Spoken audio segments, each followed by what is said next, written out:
Did you see the moon last night? And did you know last night, for the first time in months, you could actually see stars? We saw Ryan.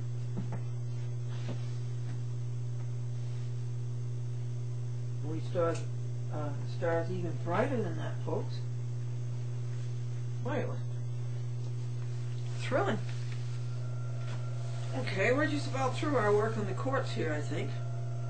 On page 23, you admitted that the New York State Civil Practice Laws and Rules 3211-87 cannot be used in small claims. Next, you agreed that Wood based his order on a paper that was a nullity because it was never signed by a judge, let alone 3 judges in the appeals court. We're on page 13 of the second attachment out of 70. You agreed on page 28 that Sawrock, liar for hire, had no personal knowledge, a late comer after the event started, and therefore all he told press was hearsay. And that press had no interest in ascertaining the truth, that the 15 minutes before press, August the 8th, was a total defeat for Sawrock. You admitted this, and for press. They could not win on their merits, so they ran away, slammed the door shut on the trial, cheated, and shivered behind the door. And Glendora has 3 witnesses to the same. George McDermott, who drove 300 miles up from Washington, D.C. and back 300 miles to witness what press did in 20 minutes. And Suzanne McCormick and Patrick Hanley. And on page 29, Glendora tells Mordue, Treese, the law clerk, and the court clerk, you did not deny, hence you admitted that press did not press default of Sulaco and Lewis, compliance with subpoenas, Massarilli, Savarino, Eacock, DeCrenzer, and Langelotti, that press did not press small claims trial requirement for a trial, that press did not know motion practice, and press did not press the plaintiffs open first and close last, and the rule on Glenn's 90-page motion of July the 31st to sanction Sawrock for bringing an illegal and unlawful motion before the court to dismiss the case summarily in small claims when you have to have a trial. And likewise, you admitted, page 30, that Glendora kept saying, I do not understand what is going on here. That's an automatic win on appeal. The press stress continued with Glendora pronouncing in best elocution, this case has been going on for 2 years. 2 years ago, this very month of August, it started. 2 years, a small claims case. Glendora is listing your admissions to her charges. She is going through the complaint submitted to your court on August the 23rd, 07, and we will now list your admissions to the charges that she made on pages 31 to 40 against defendant Eric Press. What is going on here? Eric Press defied Americanism, and Eric Press did not have a trial when he should have. He ran out on it like a coward, and Glendora sued Eric Press in the federal court in Syracuse, or in Albany, she sued it, and it got pushed up to Syracuse, and the judge there dismissed Press as a defendant. It was categorical and arbitrary and peremptory, with no law, no grounds, And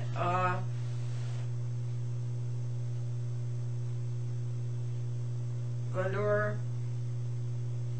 wrote a motion for relief from judgment, from relief from order, and in this motion she listed all kinds of charges against them and asked them to admit or deny,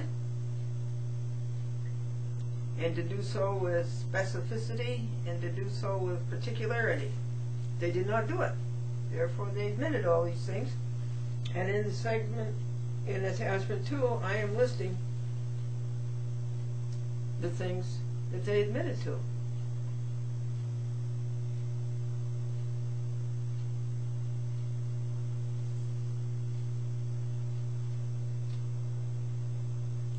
The small claims court states, quote, People's Court, where claims may be tried speedily, informally, and inexpensively.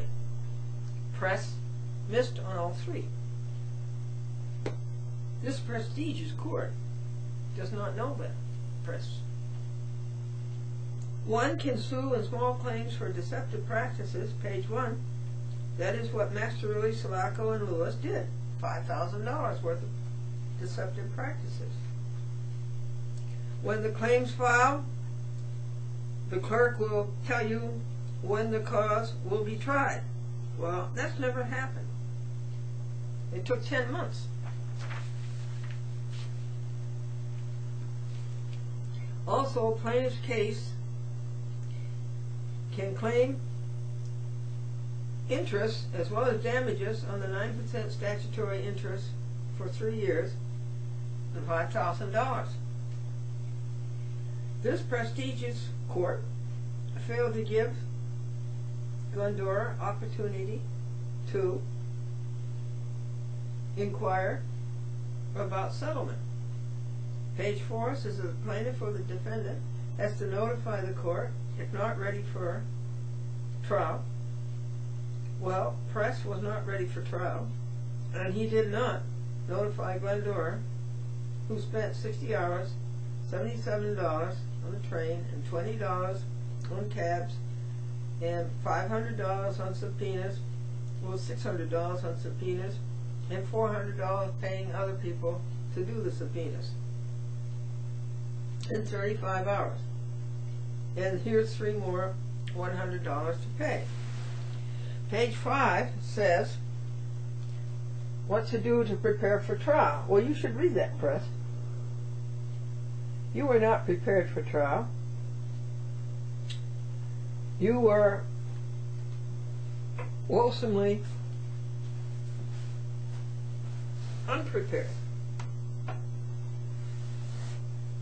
Glendora is her own expert witness, 55 years of television and 35 years of litigation, 20 years of litigation.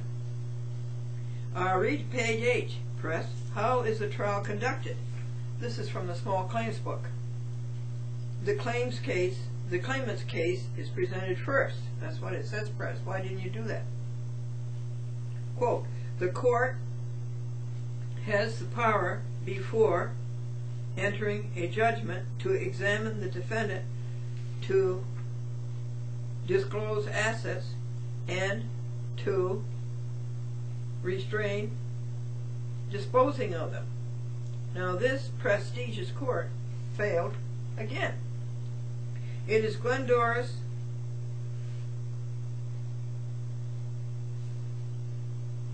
Alvine reaction that both Press and Sara dismally flunked Uniform City Court Act, Section 1801, at Secretary. Said Glendora, monitors, this is Kangaroo Court 101. They're talking about Press. Now, the federal court admitted to all these because they didn't deny it. Press and accessory Sara also checked Glendora, or cheated Glendora, out of her opening statement, her judicial notices, served July the 31st, 2007. Glendora reproduces for you the New York State Small Claims Act procedure in her complaint, pages 34, 35, 36, 37, 38, and 39. And on August the 23rd, August the 7th, 2007, Glendora submitted to you the following: and you did not admit nor deny nor particularize, therefore you agreed that Glendora is starting her prosecution of Eric Press August the 8th, 2007, 5 p.m. was hardly a constitutionally compliant court. Fine and jail, fired, and no benefits for you, Eric Press. Stress and press. Press stress. Now we're up to page 19 out of 70. Cecilia's renewals every 6 months are unlawful. The law says first come, first serve. And this is law federal, state, and municipal. Public access is to be administered on a first come, first serve basis. It does not say first come, first serve every 6 months. So it is unlawful for her to insist upon renewals every 6 months. And if Glendora doesn't get a renewal, it's unlawful for her to change Glendora's time slot, because Glendora has that for the rest of her life. It's hers until she relinquishes it. That's what first come, first serve means. Public access is a law. Public access is Glendora's allodium.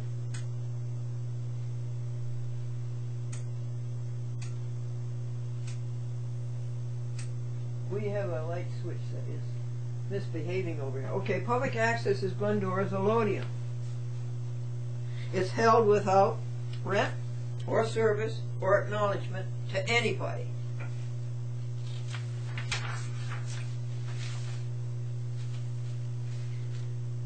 The United States Code, Section 521, et sequitur, says that public access is an electronic soapbox. And if I want to stand in the public park in Peekskill, and if I want to speak, I don't have to have a local resident sign for me.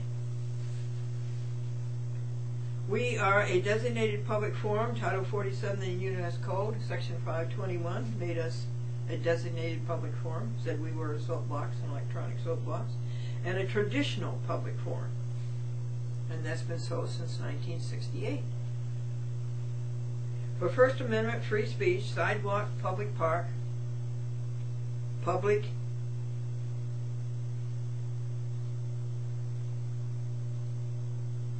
access, that's sidewalk free speech, and that gets and deserves the utmost protection. Verizon is Cablevision's competition now and does public access. Secondary points on page 43 do not have to be admitted or denied, but their illumination helps ascertain the truth, together with presses not being equal to or commensurate with this requirement. Cecilia Masterilli, insistence on renewals is against the law. The law is first come, first serve. It is not first come, first serve every 6 months. Glendora's time slot was first served a decade ago and as hers for life and cannot be given to a second come. Press was wrong not to understand this, so are you to let it go by. Nor did you all adjure grandmothers. I was on that stations, all of those stations, before they came up with the new rules. Therefore, I'm grandmothered. Okay, the new rules don't apply to me. Press never served a copy, August the 8th or later, of de Blasie's nonentity that he leaned so heavily on. You did not deny, hence you agreed to these paragraphs on page 46.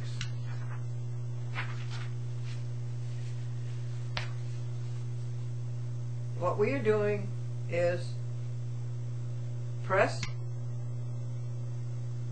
did not award me $5,000 for the damages that Cecilia Masterilli caused me by chasing away my signers, and then I had to go get new signers, and that cost travel and hours and dollars and ergs. I sued for $5,000 in the White Plains court. Press ran out on it. He had, on the night of the trial, he just slunk away. And then with 4 pages, he just dismissed it. Well, he did that without due process of law, and there was no trial, and you're supposed to have a trial. In small claims, you're not supposed to do things on motion practice, and that's what he did. He's a despicable person. Why was press so pressured to stop Glendora from filing lawsuits? Well, I'll tell you, folks, because Glendora filed such significant and invincible lawsuits for America that the other side cannot win. And the only thing they have left is to run, slam the court door shut, and lock it. They can't handle it. Saw Rock never has a meritorious defense. Really? That's because there is no meritorious defense. And in desperation, they go ultra vires, they go out of bounds, they go into other courts, but they can't win in the court where Glendora has brought them. Silverstein versus the U.S. Air was the case called just before Glendora versus Masterilli, Sulaco, and Lewis, where press said, the court looks with disfavor on motion practice and small claims. And then he does a complete volte-face and dismisses Glendora's case on motion practice instead of a trial. Tell it to Hansberry, too, and tell it to No Good Wood in Yonkers. Glendora acknowledges that her paragraphs in the complaint to you of August the 23rd are misnumbered, and that that's not accordingly. Worst failure to fulfill completely the proposed end, that is justice, is not admitting nor denying the judicial notice to press, pages 1 to 7, inserted twixt pages 48 and 51. Judicial, this is a judicial and not an administrative proceeding. Glendora reserves and retains all constitutional rights. You must provide a constitutionally compliant forum, that is, an Article 3 court, responsibility to read all pleadings. Only the judge must rule. See, this was in the judicial notice to all the judges of the White Plains City Court in Glendora versus Masterilli, Sulaco, and Lewis. To abrogate the decision is perjury of your oath as a judge, and Hansberry has not ruled on the Rule 60B motion for a new trial, and you rule only on constitutionally compliant law. Much law is not constitutionally compliant. And did you take an oath to support and uphold the Constitution? This was all in the judicial notice to press. And this is maybe what scared him so about having a trial, that he knew I was going to ask him these questions. Did you take an oath? Did you take an oath to support the Constitution? And pursuant to your oath, you are required to abide by this oath in the performance of your official duties. Glendora appears before this court as a living, breathing human being with her name spelled in upper and lowercase letters. When you see in a court your name spelled in all caps, that's a fiction. That's not you.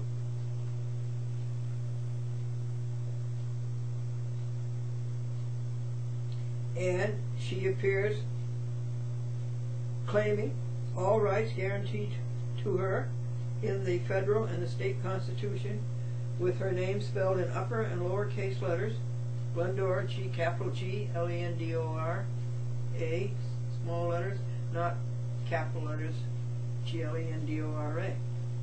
Is there any objection to that? Glendora is entitled to and guaranteed a fair and impartial trial presided over by a fair, unbiased, and impartial judge in a court of record. Is this correct? Glendora would have asked him at the trial, and so that's probably why he ran, one of the reasons he ran out from the trial. Eric Press. And this is why I sued him.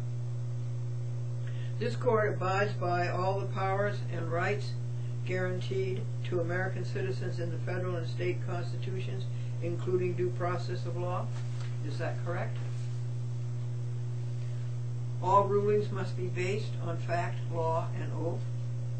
There is a constitutional requirement not only for the judge to have an oath, but also to have a surety bond. Defines that oath. Where's your surety bond, Press? And you too, Mordue, and you too, Treach.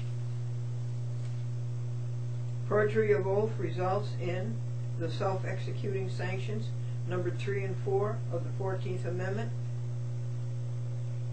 that state that the judge automatically vacates the bench and forfeits all salaries and pensions. Glendora stipulates that Masterilli has no statutory authority to require signers to put a chat with Glendora on TV. Glendora complied and got the signers and handed in their personal information, address, and telephone number to Masterilli. Masterilli abused his personal information, called the signers, and whatever she said caused the signers to back down. Glendora went back to the municipalities and got new signers. This cost travel, hours, ergs, and dollars. Masterilli is liable for these damages.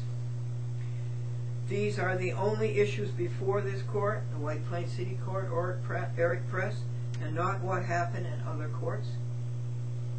Glendora applies to the court to audio tape and to videotape her trial August the 8th.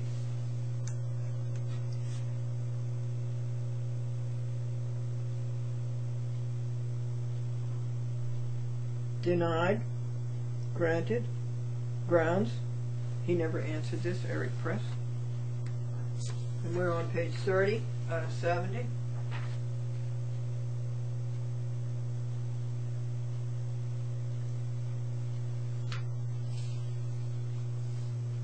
Glendora reserves, and it was dated July the 30th, 2007, Anno Domini, State of New York.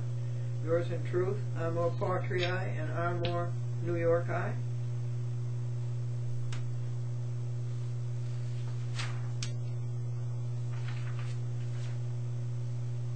And the service of the judicial notice was upon small claims clerk and all defendants, Masterilli, Salacco, and Lewis, upon Sarrock, and upon Delfino and the Common Council of White Plains.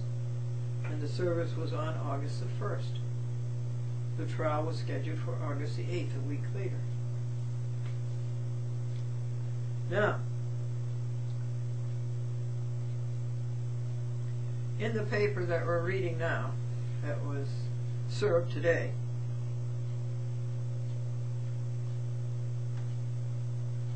Veterans Day week, Glendora says to Mordue, federal judge in Syracuse, and to Treese, magistrate judge in Albany, and to clerk of the court, Behrman, and to the law clerk, ghostwriter, just as painfully, you went adjunct to Press. You did not admit, nor deny, and hence you agreed to Press's fraud. This aids Glendora's cause the most adequately. Here is the fraud that Glendora listed, that Press committed, and she sent this list to the federal court, and there the federal judge did not deny it or admit it, or even acknowledge it. So he admitted the fraud that Eric Press committed, and it is. Press committed fraud on the subpoenas. Press committed fraud letting Glendora come from 3 counties away, $77 train fare, $20 cab, $14 for this and that, plus 3 whole days, false advertising for a trial, and he reneged on the trial and ran away. Press committed fraud in everything he did last night on the bench at 5 p.m. That would be the night of August 8th, when he should have had a trial and he ran away. And he intentionally perverted the truth. His purpose was to induce Glendora to release the $5,000 cost, disbursements, expenses that Cecilia Mastrorilli caused her by chasing away her signers, and Glendora had to get new ones. And Press is a state actor, and Press is patently in violation of the right to petition government, abridgment of speech, of the people's right to know, of the Fifth Amendment, due process of law, of the Sixth Amendment. Court appearances must be open to the public, and the same are not open to the public if the public cannot hear. White Plains City Court needs microphones. The Fourth Amendment, illegal search and seizure. You know, they take away the recorders, and they take away, go through your pocketbook. Illegal search and seizure, that's the Fourth Amendment. And the 14th Amendment. Press has to step down and lose his pension. Inter alia. A civil rights case can be brought in any United States District Court. Repeat. And from the Marianners to Bangor, Maine, I have brought civil rights cases. Try to pull a de Blasio on that one. We're up to page 31. It was a brilliantly successful 25 minutes. It beat the gangsters to a pulp. When we went for trial and he backed down and slithered out of it. That was a brilliantly successful 25 minutes, 20 minutes or 15 minutes, whatever it was. It beat the gangsters down. That would be Press and Sarrock and Mastrorilli and Sulaco and Lewis. They ran as fast as they could. Also DeCrenza and Langelotti and Savarino, who was subpoenaed and were too scared to come, they were too guilty to come. They ran as fast as they could behind the court door, scared stiff, shut it, and looked, and locked it, and bolted it. But God walks through closed doors. Also remember that a case not decided on the merits can be brought again. Glendora versus Mastrorilli, Sulaco, and Lewis is already brought in this court. It can be reopened because of not being decided on the merits. Page 32.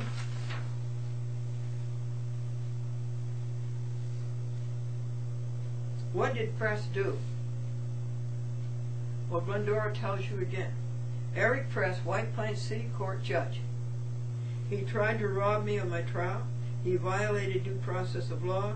He failed to sign subpoenas timely. He ignored the fact that subpoenas as witnesses served, paid $15 witness fee. I paid $15 witness fee and $25 travel.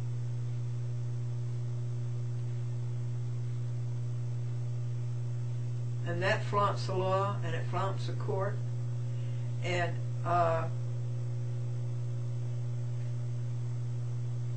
Mastrorilli returned her fees. It was $40. But Savarino has not. Langelotti has not. DeCrenza has not.